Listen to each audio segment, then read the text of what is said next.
मशवरा। अगर आप मेरे मिस कॉल या मैसेज से आप परेशान या तंग हैं तो बिला झिझक अपने मोबाइल को खींच कर दीवार में मार दें। फिर ना रहेगा फ़ोन, ना बजेगी ट्यून, बस सुकून ही सुकून। दोस्ती क्या है? किसी ने मुझसे पूछा, दोस्ती क्या है? मैंने कांटों की तरफ इशारा कर दिया। पूछा, कितना प्यार करते हो दोस्त को? मैंने महकता हुआ गुलाब दिखा दिया। पूछा, कैसे रहोगे इसके साथ? मैंने ज़मीन पर अपना साया दिखा दिया। पूछा, कितना खूबसूरत है दोस्त? मैंने चौदहवीं का चांद दिखा दिया। पूछा, कब तक रहोगे इसके साथ? मैंने ज़ोर का थप्पड़ रसीद कर दिया और कहा, बस कर, अब कितना झूठ बुलवाएगा। सिटी स्टेशन पर एक शख्स ने रेलवे गार्ड से पूछा, गाड़ी रवाना होने में कितना वक्त है कि मैं सुकून से अपनी बीवी को अलविदा कह सकूं? गार्ड ने कहा, जब तक ये मालूम ना हो कि तुम दोनों की शादी को कितना अरसा गुजर चुका है, मैं तुम्हारे सवाल का जवाब कैसे दे सकता हूँ? 6 नौजवान दोस्त कॉलेज से वापस आ रहे थे। उनके आगे 3 लड़कियां जा रही थीं। वो लड़के उनके पीछे चलने लगे। अचानक एक लड़के ने बुलंद आवाज़ में कहा, यार हम तो 6 हैं और लड़कियां 3, फैसला कैसे होगा? इनमें से एक लड़की जो कुछ ज़्यादा ही तेज़ तरार थी पलट कर बोली, फ़िक्र मत करो, हम 3 हैं तो क्या हुआ? सैंडलों की तादाद 6 ही है। अब फिक्र ना करो, फैसला ठीक ठाक इंसाफ से होगा। गोगा, यार मिस कहंदी है माँ ते दूध पीन नाल दिमाग तेज़ होंदा है। गप मार दिए, जे ये गल होंदी ते अपना कट्टा इंजीनियर ना होंदा। बुज़ुर्ग का मशवरा। एक आदमी एक बुज़ुर्ग के पास गया और कहा, मैं जब भी काम करता हूँ मेरी बीवी आगे आ जाती है, प्लीज़ कोई हल बताएं। बाबा जी बरखुदार, तू ट्रक चला के वेख, अल्लाह मेहरबानी करेगा। एक नौजवान मुलाजमत के सिलसिले में इंटरव्यू के लिए गया। इंटरव्यू करने वाले ने नौजवान से उसकी अहलियत और काबिलियत पूछने के बाद एक अजीब सवाल किया। शायद उसका मकसद नौजवान की तहम्मुल मिजाजी आजमानी थी। अगर मैं आपकी बहन से शादी करना चाहूँ तो आपको कोई एतराज़ तो नहीं होगा? नौजवान चंद सानिये खामोश रहा, फिर बोला, नो सर, मुझे तो कोई एतराज़ नहीं, मगर एक मसला है। कैसा मसला? पुरतजस्सुस अंदाज में पूछा गया। हमारे ख़ानदान में वोटे सट्टे की शादी का रवाज है। नौजवान ने तहम्मुल से कहा। खुशफहमी। बीवी शौहर से, फ़र्ज़ करो अगर मैं तुम्हारी हर बात मानूं और समझूं तो? शौहर हंसते हंसते ज़मीन पर गिर गया। बीवी, क्या हुआ? शौहर, मुझसे तो ये फ़र्ज़ भी नहीं हो रहा। माहिर। लड़की ने अपने मंगेतर को बताया, तुम्हें ये जानकर बहुत खुशी होगी कि जब हमारी शादी होगी तुम्हारे घर में ऐसी औरत आ जाएगी जो खाना पकाने में बेहद माहिर है। अच्छा? मंगेतर ने खुशगवार हैरत से कहा, मुझे तो मालूम ही नहीं था कि तुम खाना पकाने में माहिर हो। मैं अपनी बात नहीं कर रही, लड़की बोली, शादी के बाद मेरी अम्मी हमारे साथ ही रहने के लिए आ जाएंगी। इंतकाम। पप्पू गली में क्रिकेट खेल रहा था कि बॉल एक घर की खिड़की का शीशा तोड़ती हुई अंदर चली गई।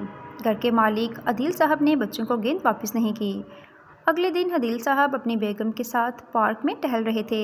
अचानक पप्पू सामने आकर बोला, अंकल, वो कल वाली आंटी ज़्यादा अच्छी थी। अब अदील साहब 2 दिन से कुछ खाए पिए बगैर पप्पू को ढूंढ रहे हैं। एक प्राइमरी स्कूल के टीचर ने मुनासिब समझा कि अपने शागिर्दों को बिजली के बारे में बताने के लिए रोज़मर्रा ज़िंदगी से मिसालें दी जाएं। चनाचा उन्होंने एक शागिर्द को खड़ा होने का इशारा करते हुए कहा, फ़र्ज़ करो मैं एक पंखे का बटन दबाता हूँ लेकिन पंखा नहीं चलता, तो इसका क्या मतलब है? शागिर्द ने फ़ौरन जवाब दिया, सर, यही कि आपने बिजली का बिल अदा नहीं किया। हंसी मजाक। एक पंजाबी के घर 2 जुड़वा बच्चे पैदा हुए तो दादी बोली, लो दसो हुण पाकिस्तान के हालात वेख के बच्चे भी कल्ले आन तो डरदे ने। बड़े बड़े उल्टे काम किए हैं ज़िंदगी में, मगर कभी रंग गोरा करने के लिए क्रीम मुंह पर नहीं लगाई। उस्ताद, बीवी को बेगम क्यों कहते हैं? बच्चा, क्योंकि शादी के बाद उसके हिस्से के सारे गम शौहर के हिस्से में चले जाते हैं और वो बेगम हो जाती है। बच्चा अपनी दादी से, दादी क्या हम हमेशा 5 रहेंगे? आप, मैं, अम्मी, अब्बू, बाजी। दादी, नहीं, जब तुम्हारी शादी हो जाएगी तो हम 6 हो जाएंगे। बच्चा, फिर जब बाजी की शादी हो जाएगी हम 5 रह जाएंगे। दादी प्यार से, फिर जब तुम्हारा बेटा हो जाएगा हम फिर से 6 हो जाएंगे। बच्चा, फिर जब आप 4th हो जाओगी तो हम फिर से 5 हो जाएंगे। दादी गुस्से से, लग दिल्ला ना तेरे हिसाब से, सो जा चुप करके। मैंने पड़ोसन के बच्चे को मारा। पड़ोसन लड़ने आई। मैंने पूछा, ये आपका बच्चा है? आप तो इतनी उम्र की लगती नहीं। बस लड़ाई वही ख़त्म।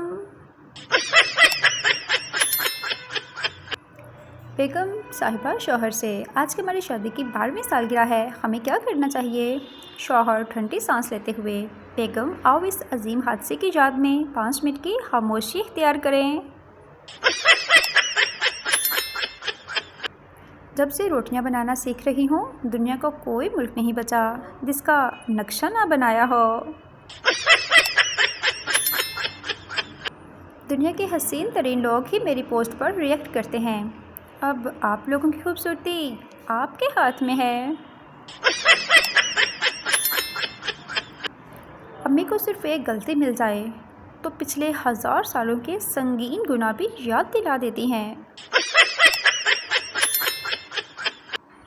मौके पर मारी चपेट और लगाया गया पैर बाद में बहुत सुकून देते हैं। क्या आप जानते हैं, सिर्फ शादी ऐसा ज़ख्म है जिस पर चोट लगने से पहले हल्दी लगाई जाती है। सुनो, किसी के पास तमीज़ का नंबर है? सब कहते हैं तमीज़ से बात करो। कभी सुना है कोई लाइक करते मर गया हो? नहीं ना, तो कर दिया करो जालिमो, कुछ नहीं होता। मतलूबा लड़की किसी ऐरे गैरे को मुंह नहीं लगाती। बराए मेहरबानी कहीं और मुंह मारें। ख़वातीन हज़रात, क्या आप भी इस गर्मी से परेशान हैं? अगर हाँ तो मैं क्या करूं? मैं कौन सा लंदन में बैठी हूँ, मैं ख़ुद बहुत परेशान हूँ भाई। जैसे ही मोबाइल की बैटरी कम होने लगती है हमें भी कमज़ोरी महसूस सी होने लगती है। दुनिया के सारे नोटों पर तस्वीर मर्दों की होती है लेकिन कब्ज़ा औरतों का होता है। सारे काम ख़त्म करने के बाद बेड पे लेटकर मोबाइल चलाने में जो सुकून है वो दुनिया के किसी कोने में नहीं। अच्छा बताएं, वो कौन सी चीज़ है जो पहनती अम्मी हैं लेकिन खाते हम हैं? लड़की, डॉक्टर साहब मेरे बॉयफ्रेंड को अंदर बुला लीजिए। डॉक्टर, यकीन करो मैं शरीफ आदमी हूँ। लड़की, नहीं डॉक्टर साहब, आपकी नर्स बाहर अकेली है और मेरा बॉयफ्रेंड शरीफ नहीं है।